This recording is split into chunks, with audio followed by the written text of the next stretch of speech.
Today, the Commission is providing data for economic crime offenses sentenced under 2B 1.1. And this is data that the Commission has considered as part of its multi-year study of that guideline and as part of the current amendment cycle. The federal sentencing guideline under 2B 1.1 covers a variety of economic offenses, and these include larceny and embezzlement, stolen property, property damage and destruction, fraud and deceit, and forgery and counterfeiting. Consistently, offenses sentenced under this guideline account for about 11% of the federal caseload. And in fiscal year 2012, there were 8,503 offenders sentenced under the guideline. This presentation provides trends for 2B 1.1 offenders sentenced between 2003 and 2012, guideline application data for 2B 1.1 offenders in 2012, as well as data for different offense types that are sentenced under the guideline. The first set of figures provides 10-year trend data for offenders sentenced under 2B 1.1 between 2003 and 2012. Sentences can be within, above, or below the guideline range. When sentences are below the guideline range, they can either be government-sponsored, such as 5K 1.1 motion or pursuant to a plea agreement, or a non-government sponsored below-range sentence. During the past 10 years, 2B 1.1 offenders sentenced within the guideline range have dropped from 83.4% to 50.6%. And this decrease is attributable to increases in both government-sponsored and non-government-sponsored below-range sentences. Above-range sentences are rarely imposed and increased only slightly. The rate of government-sponsored below-range sentences doubled during the time period from 9.5% to 21.9%. And the rate of non-government-sponsored below-range sentences increased fourfold, from 6.2% to 25.2%. And beginning in 2005, the rate of non-government-sponsored below-range sentences exceeded government-sponsored below-range sentences and continues to do so. This figure shows the result of the trend in decreasing within-range sentences. During the past 10 years, the average guideline minimum for 2B 1.1 offenders increased from 10 months to 29 months. The average guideline minimum includes the base offense level, all aggravating factors, any mitigating factors, and also takes into account criminal history. The guideline minimum for these offenses has increased for a number of reasons, including changes to the guideline itself, as well as increased offense severity. The average sentence imposed for 2B 1.1 offenders has increased during the past 10 years from 10 months to an average of 22 months. In 2003, the average guideline minimum and the average sentence were the same, and in 2012, the average sentence was 7 months lower than the average guideline minimum. Figure 3 illustrates one means of assessing the increased offense severity under 2B 1.1. The median loss amount for 2B 1.1 offenders increased fivefold during the period. The median loss amount represents a midpoint, so that half of the median losses are above the median, or above that amount, and the other half of the losses are below the median. Between 2003 and 2006, the median loss amounts were between $18,000 and $27,000. And that range of loss amounts equates to a 4-level increase on the loss table in 2B 1.1. Between 2007 and 2011, the median loss amounts ranged from $31,000 to $67,000. And that range of loss amounts equates to a 6-level increase from the loss table.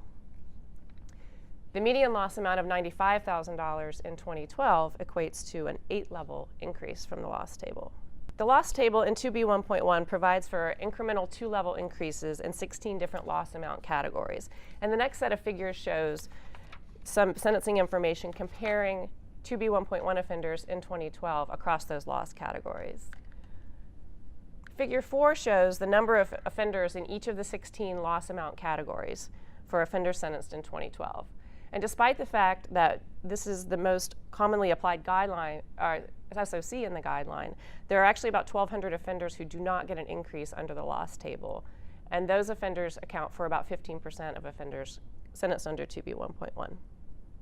And the figure also demonstrates the fact that 2B 1.1 offenders are concentrated at the lower part of the table. In fact, half of the offenders are sentenced in the lower 5 categories of the loss table, and 83% of 2B 1.1 offenders are sentenced in the lower half of the loss table with loss amounts of up to $1 million. The data show a notable trend for sentences relative to the guideline range for offenders in each loss amount category. Within range sentences predominated in the lower loss table categories and decreased with the higher loss table categories. In fact, in the lowest loss table categories, the within range rates ranged from 84% to 40%, and then generally remain at about 1/3 for loss categories above $120,000. Rates of above range sentences, though consistently low, do also decrease for increased loss amount categories. Government-sponsored below-range sentences increase steadily across the loss table and generally account for 1/3 or more sentences starting at about the $400,000 category. Non-government-sponsored below-range sentences also increase steadily across the loss table and generally are more common than government-sponsored below-range sentence at the lower part of the table. It's important to keep in mind that there are a very small number of cases of those top 3 loss categories. And the fact that there are such a small number of cases tends to exaggerate the percentages that are shown at that part of the chart. So drawing any conclusions from that data is problematic. This figure also shows the relationship between sentences relative to the guideline range and the loss table category, comparing the average guideline minimum and the average sentence for offenders in each category. The average sentence imposed was nearly equal to the average guideline minimum for the loss categories in the lower half of the table. If you recall, the difference between the average guideline minimum and the average sentence for all 2B1.1 offenders was 7 months. And differences substantially greater than 7 months start to occur at the upper half of the table at about the $2.5 million category. Again, it's important to keep in mind that those top 3 loss categories have a very small number of offenders, so any conclusions drawn from those small numbers are problematic. There's a recurring theme in discussion of 2B1.1 offenses, and one of the of the number of specific offense characteristics in that guideline. And one of the issues often raised is often referred to as piling on. And this issue raises a concern that offenders commonly receive a very large number of specific offense characteristics when sentenced under the guideline. And overall, the Commission data does not support that. The pie chart in this figure shows that half of the offenders sentenced under 2B1.1 receive an increase from the loss table, but no other increase under the guideline. About 1/3 of the offenders receive an increase from the loss table and at least one additional specific offense characteristic. There's a very small percentage of cases that receive an increase under some specific offense characteristic, but no loss table increase. And then about 10% of 2B1.1 offenders receive neither an increase from the loss table nor any specific offense characteristic, meaning that the guideline-based offense level was the only Chapter 2 enhancement applied. Considering those 1/3 of the cases that receive a loss table increase and another specific offense characteristic, 2/3 of those cases receive an increase from the loss table and only one additional specific offense characteristic under the guideline. 27.8% of those offenders receive a loss table increase and 2 additional specific offense characteristics under the guideline. And then smaller percentages receive a loss table increase and 3, 4, and 5 specific offense characteristics under the guideline. Despite the fact that the typical offender doesn't receive a large number of specific offense characteristics under 2B1.1, it is the case that when more specific offense characteristics are applied, it tends to happen at the higher end of the table. The majority of the offenders in the lower loss table categories, as shown here, received an increase from the loss table only. And beginning in the more than $1 million category, less than half of offenders receive only an increase from the loss table. The proportion of offenders with an increase from the loss table in one additional specific offense characteristic is more common in the higher loss categories, and that rate essentially doubles from the bottom of the table to the top of the table. The proportion of offenders with an increase from the loss table and 2 additional specific offense characteristics becomes much more common at the $2.5 million category. And this chart also shows the rates of application for 3, 4, and 5 specific offense characteristics at the very top for each loss category. And as before, it's important to keep in mind that those top 3 loss amount categories have a very small number of offenders in them. So percentages in that part of the chart don't really lend themselves to very useful conclusions.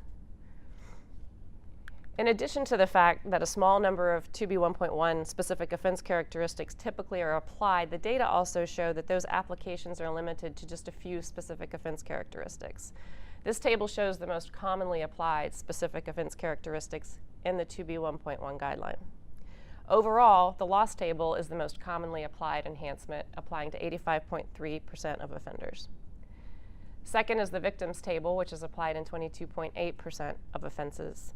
And the 2 other most commonly applied specific offense characteristics are for sophisticated means and access device making a means of identification. The table also includes some other commonly applied specific offense characteristics, but these are applied at very low rates. And then the other specific offense characteristics in the guideline that are applied less than 1% of the time are not included. Moving beyond the 2B1.1 guideline, the charts in this figure show application of some selected Chapter 3 adjustments. The first pie chart shows that aggravating role was applied in 10.5% of 2B1.1 offenses. The mitigating role reduction was applied in 6% of 2B1.1 offenses. And the abusive position of trust adjustment was applied in 15.6% of 2B1.1 offenses. Beginning in fiscal year 2012, the Commission developed a classification methodology for 2B1.1 offenders that assigns offenses to one of 14 offense categories. And the methodology assigns cases based on a combination of substantive statute of conviction and offense conduct that's described in the pre-sentence report. The categories developed are mutually exclusive, and they're actually ranked in order, and the highest ranking types of offenses are those that the Commission has considered in recent past in its work. The table shows the results of the classification methodology, and one of the things that stands out is the variety of offenses that are sentenced under the guideline. There are 13 substantive offense type categories for 2B1.1, and then a 14th catch-all category for all other that didn't fit into any of the other categories. The most common category for 2B1.1 offenders is embezzlement and theft, and those account for 25.4% of 2B1.1 offenses. Mortgage fraud and financial institution fraud each account for about 11% of 2B1.1 offenses, and then credit card and government benefits offenses account for about 8% each of 2B1.1 offenses. This chart shows the sentences relative to the guideline range for 2B1.1 offenders in each economic crime category. As mentioned before, the within range rate for all of 2B1.1 offenders is 50%. And the within range rates vary across these 14 different offense categories. There are a few that stand out with within range rates that are substantially higher than the 50% overall, and those are mail-related and counterfeit and forgery offenses. The blue bars show the rates of government-sponsored below-range sentences for each of the 14 categories.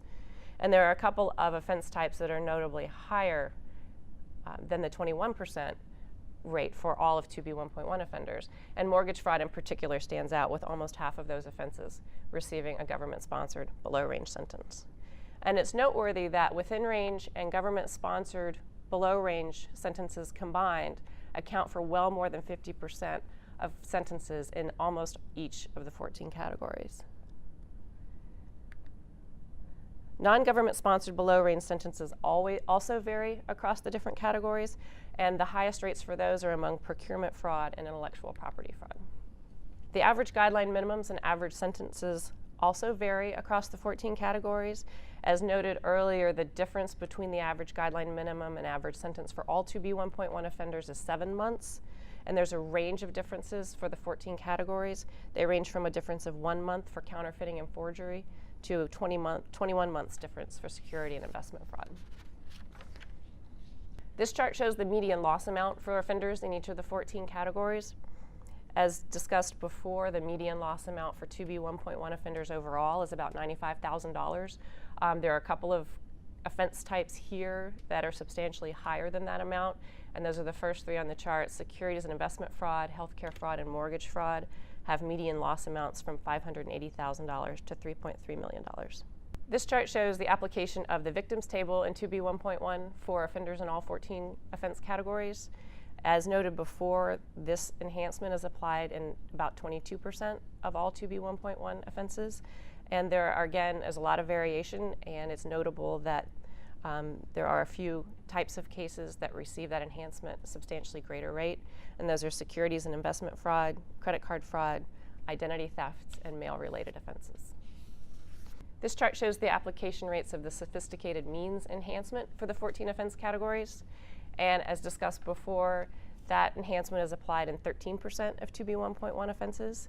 And again, there's variation across the different economic offense types, and a few of the cases that have notably higher rates of the sophisticated means enhancement are securities and investment fraud, healthcare fraud, computer-related offenses, and intellectual property fraud. Turning to Chapter 3, adjustments, this chart shows the application of aggravating role for each of the 14 categories. For all of 2B 1.1 offenses, the rate of application of that adjustment is 10.5%. And one of the offense types, healthcare, stands out as having a rate of application of aggravating role that's higher than for all offenses combined. This chart shows the application of the mitigating role reduction for each of the 14 categories. For all of 2B 1.1 offenses, 6% of those offenses received the reduction. And there is variation, again, with the application of that adjustment across the 14 categories. And the one that stands out for receiving this enhancement is the mortgage fraud that receives it much more frequently than for 2B 1.1 overall. And this chart shows the application of the abusive position of trust adjustment in Chapter 3. Overall, this adjustment was applied to 15.6% of 2B 1.1 offenders. And the application rates, again, vary substantially across the 14 categories, and they were highest for healthcare fraud, mail-related offenses, computer-related offenses, intellectual property, and embezzlement and theft. Thank you.